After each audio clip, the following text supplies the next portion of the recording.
আমি দাবি রাখছি ছাত্র দলের পক্ষ থেকে কওমি মাদ্রাসা শিক্ষার্থীদের জন্য আবাসন এবং শিক্ষার যে মান তার যুগোপযোগী করার জন্য আমরা জোর দাবি জানাচ্ছি।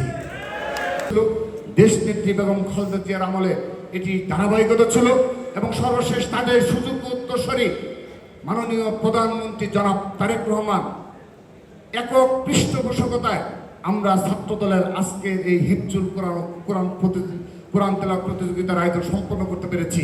আমি আবারও বলছি, এখানে আমাদের যত পুরস্কারের যে অর্থ লেগেছে এবং সামান্য কিছু অর্থ লেগেছে, এই সবটুকু অর্থ মাননীয় প্রধানমন্ত্রী ছাত্র দলের সাংগঠনিক অভিভাবক হিসাবে আমাদেরকে দিয়েছেন। আমরা কারো কাছ থেকে একটি টাকা এই কর্মসূচি পালন করার জন্য নিইনি, সবটুকু আমাদের মাননীয় প্রধানমন্ত্রী দিয়েছেন।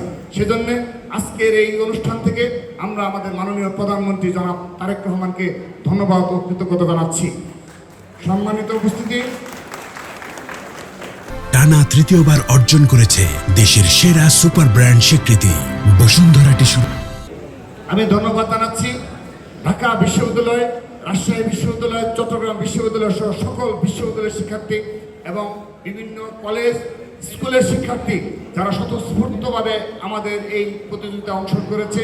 এবং সবচেয়ে বেশি ধন্যবাদ জানাচ্ছি বাংলাদেশের প্রখ্যাত সকল কওমি মাদ্রাসা শিক্ষকদের যারা স্বতঃস্ফূর্তভাবে তাদের শিক্ষার্থীদের আমাদের এখানে অংশগ্রহণ করার সুযোগ দান করেছেন।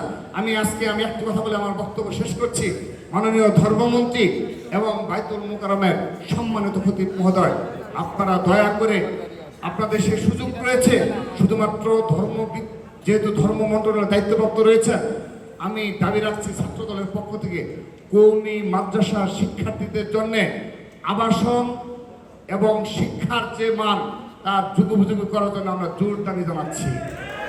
এবং সেখানে তাদের যে বাসস্থানের ব্যবস্থা সেটি খুবই অপ্রতুল।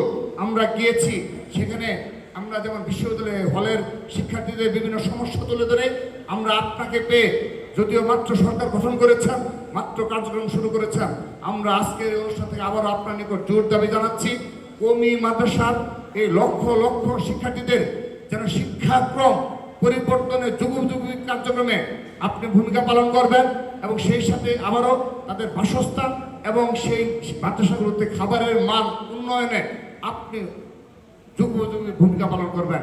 সেই প্রত্যাশা রেখে বিদায় নিচ্ছি। আবারও দেখা হবে, আবারও